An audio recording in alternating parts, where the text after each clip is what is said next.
Bismillahirrahmanirrahim. Alhamdulillahirabbil wassalatu wassalamu ala asyrofil anbiya'il mursalin sayyidina wa maulana Muhammadin wa ala alihi wasallam. Alhamdulillahirabbil baiklah, kita di sini bersama-sama untuk mempelajari apa itu eksperimen penelitian. Perlu diketahui dulu untuk teman-teman, pernahkah bertanya-tanya bagaimana peneliti bisa memastikan bahwa suatu metode benar-benar efektif digunakan? Atau bagaimana ilmuwan membuktikan kebenaran sebuah teori? Semua itu dilakukan melalui eksperimen. Sebuah metode penelitian yang sangat penting untuk mengetahui apa yang menyebabkan sesuatu terjadi. Video ini kita akan membahas definisi eksperimen, jenis-jenis eksperimen atau macam-macam eksperimen, dan contoh penelitian eksperimen. Contoh eksperimen penelitian. Kenapa eksperimen itu kita katakan penting? Poinnya ada 3. Yang pertama, bagaimana ilmuwan membuktikan teori. Bagaimana kita mengetahui cara para ilmuwan itu membuktikan dari kebenaran sebuah teori. Kemudian poin yang kedua adalah bagaimana guru tahu metode terbaik. Bagaimana guru tahu metode yang terbaik untuk digunakan dalam pembelajaran. Kemudian poin yang ketiga, semua dibuktikan dengan eksperimen, baik dengan membuktikan teori dan membuktikan metode yang terbaik itu digunakan atau dicapai dari hasil sebuah eksperimen. Kemudian apa itu eksperimen? Kita akan masuk ke definisi. Eksperimen itu adalah metode penelitian yang digunakan untuk mengetahui hubungan sebab akibat, atau dalam bahasa lain disebut cause and effect. Artinya, jika peneliti ingin tahu jika saya mau bahas sesuatu apakah hasilnya juga ikut berubah, dalam eksperimen selalu ada 2 bagian penting utama. Bagian yang penting pertama adalah yaitu adanya perlakuan. Apa itu perlakuan? Perlakuan itu namanya, istilahnya kita kenali sebagai treatment. Treatment ini adalah sesuatu yang sengaja diubah atau diberikan oleh peneliti. For example, gunanya misalnya kita contohkan di sini tentang pupuk tanaman. Tanaman ini mendapatkan perlakuan, tanaman A diberi pupuk. Tanaman ini mendapatkan perlakuan berupa pupuk, artinya tanaman ini diberikan treatment berupa pupuk. Kemudian ada tanaman B yang tidak diberikan treatment, tidak diberikan perlakuan, tidak diberikan pupuk. Kita amati pertumbuhan daripada tanaman A dan tanaman B. Ternyata tanaman A lebih hijau daunnya dibandingkan tanaman B. Itu salah satu hasil eksperimen ketika kita melakukan adanya treatment, perlakuan khusus. Kemudian bagian yang kedua yang penting yaitu adanya kontrol. Kontrol ini adalah mengatur kondisi agar tetap sama seperti sebelumnya. Kita itu merancang agar faktor-faktor yang ada itu tetap sama, sehingga faktor tadi berasal dari treatment kita yang kita lakukan. Kita lakukan kontrol, kita lakukan kita lakukan pencegahan adanya perlakuan atau treatment yang lain, faktor-faktor yang lain. Jadi kita menjaga dengan hanya membuat satu treatment aja, satu faktor aja, hasilnya sama. Misalnya tadi dengan tanaman ini diberikan pupuk, tanaman A dan B, jenis tanamannya sama, kemudian potnya sama, kemudian ketika memberikan airnya juga sama. Yang bedanya cuma yang tanaman A diberikan pupuk, tanaman B tidak diberikan pupuk. Ini namanya kontrol. Kemudian kita akan memasuki tadi dalam eksperimen itu ada kelompok eksperimen dan kelompok kontrol. Kelompok eksperimen ini bisa kita pahami tadi sebagai tanaman A yang kita lakukan treatment. Kemudian kelompok kontrol itu adalah kelompok yang tidak kita lakukan treatment. Adanya treatment, adanya perubahan, adanya hasil. Ini sebagai alurnya. Ketika eksperimen kita lakukan treatment kita lakukan perlakuan, kemudian kita amati perubahannya. Kemudian kita simpulkan hasilnya. Eksperimen ini meneliti apa yang terjadi ketika kita mengubah sesuatu, ketika kita melakukan treatment. Kemudian tentang macam-macam eksperimen. Macam-macam eksperimen ini adalah jenis-jenis eksperimen. Eksperimen yang ada itu ada terbagi 3. Yang pertama pre-eksperimental, kemudian kuasi eksperimental, dan pro-eksperimental. Apa itu pre-eksperimental? Pre-eksperimental itu adalah jenis eksperimen yang paling sederhana, kontrolnya masih lemah, kontrolnya minim, artinya kita tidak bisa melakukan kontrol yang sempurna. Mungkin ada beberapa faktor lain yang bisa mempengaruhi karena keterbatasan mungkin sumber daya dan hal lainnya. Kemudian biasanya tidak ada randomisasi. Apa itu randomisasi?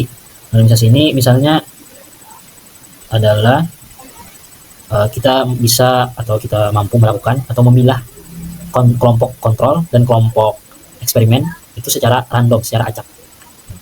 Tapi dalam eksperimental randomisasi tidak bisa terjadi atau sulit terjadi, sehingga dilakukan tanpa randomisasi. Pre-eksperimental ini cocok untuk penelitian awal, jadi cocok digunakan untuk penelitian tahap awal. Kemudian kita lanjut ke model-model pre-eksperimental. Model pertama adalah one shot case study. Hanya ada perlakuan dan pengukuran hasil. Ada pretest atau kelompok kontrol. Artinya kita hanya ada kelompok eksperimental. Kemudian yang kedua, kita lanjutkan. Jadi model one shot case study ini adalah kita langsung melakukan treatment dan kita observasi dan kita ketahui hasilnya.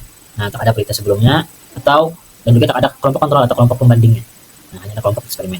Kemudian model yang kedua yaitu one group pretest dan post-test. Satu kelompok diukur sebelum dan sesudah pelakuan.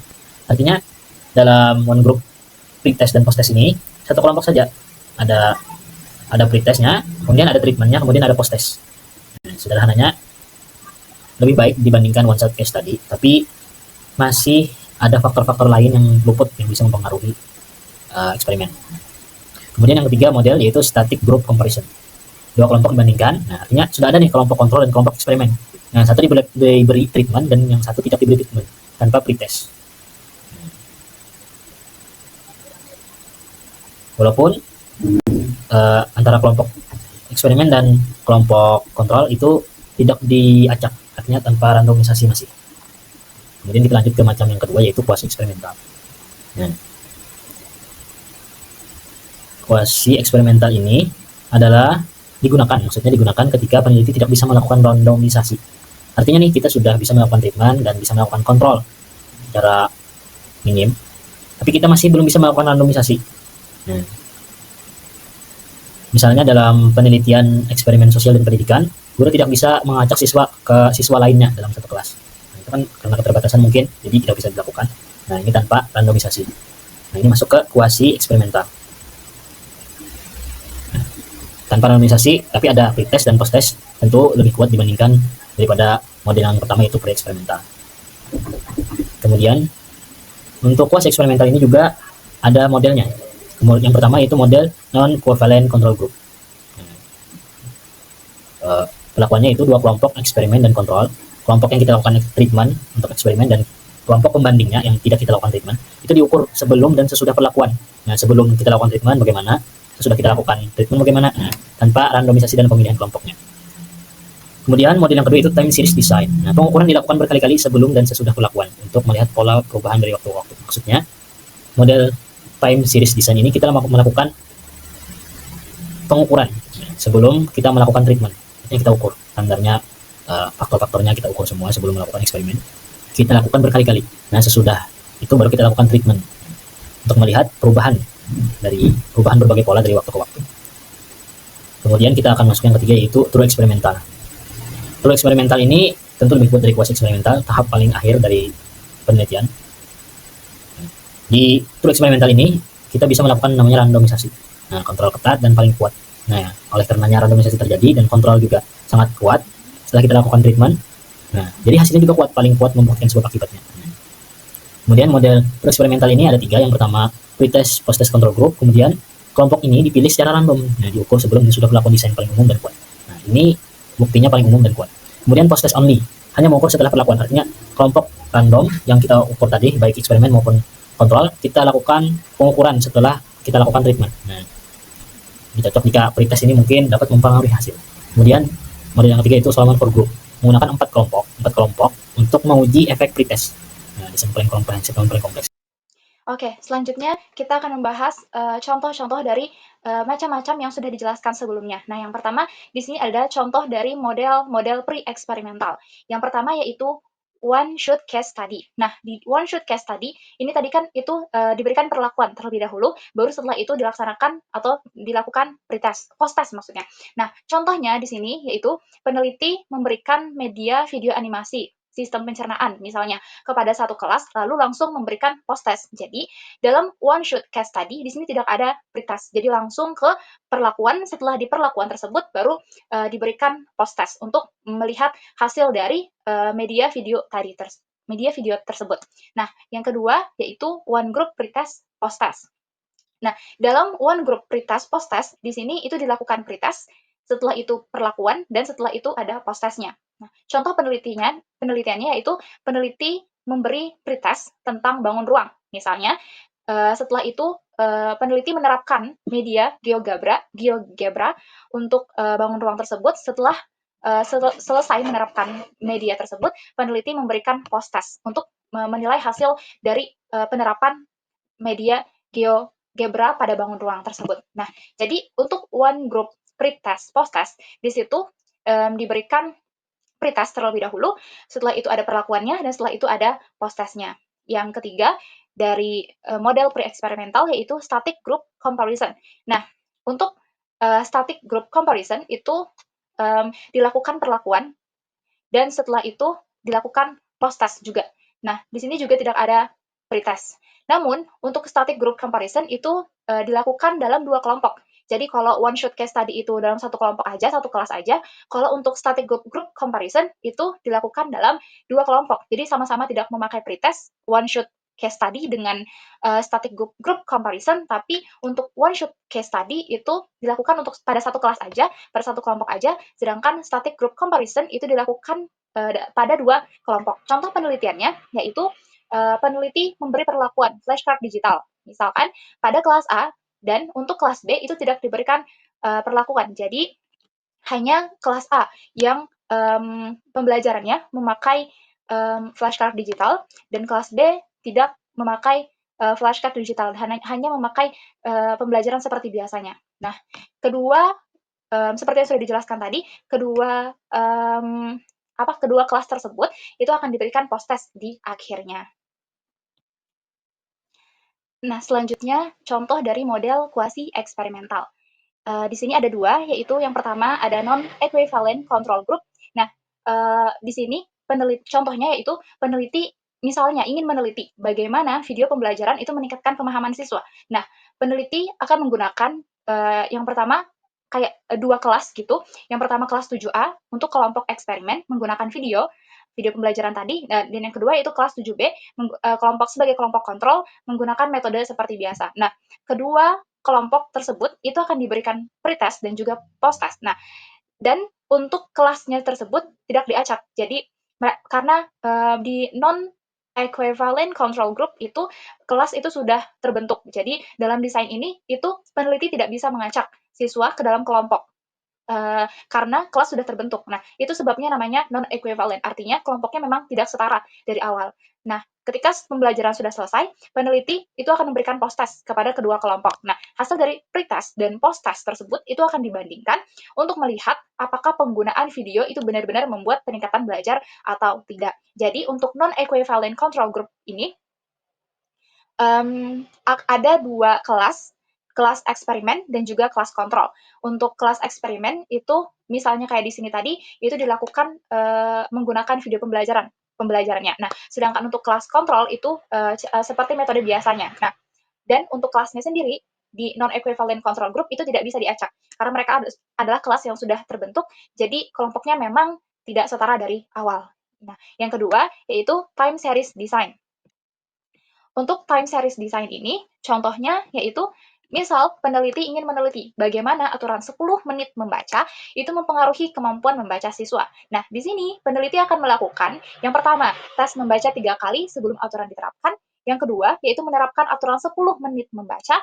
Yang ketiga, tes membaca lagi 3 kali setelah aturan ditetapkan. Dan yang keempat, yaitu mengamati perubahan dari waktu ke waktu. Nah, dalam desain ini sendiri, peneliti itu tidak membandingkan dua kelompok, tetapi melihat perubahan dalam satu kelompok yang sama dari waktu ke waktu. Nah, makanya kenapa disebut sebagai time series, karena data dikumpulkan itu secara berurutan mengikuti waktu.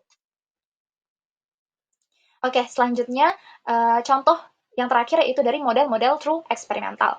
Nah, yang pertama yaitu pretest, post-test, control group. Di sini itu dilakukan yang pertama-tama dilakukan peneliti yaitu mengacak siswa ke dalam kelompok agar setara. Yang kedua yaitu dilakukan pretest, setelah itu dilakukan diberi perlakuan, dan yaitu yang terakhir diberikan post-test.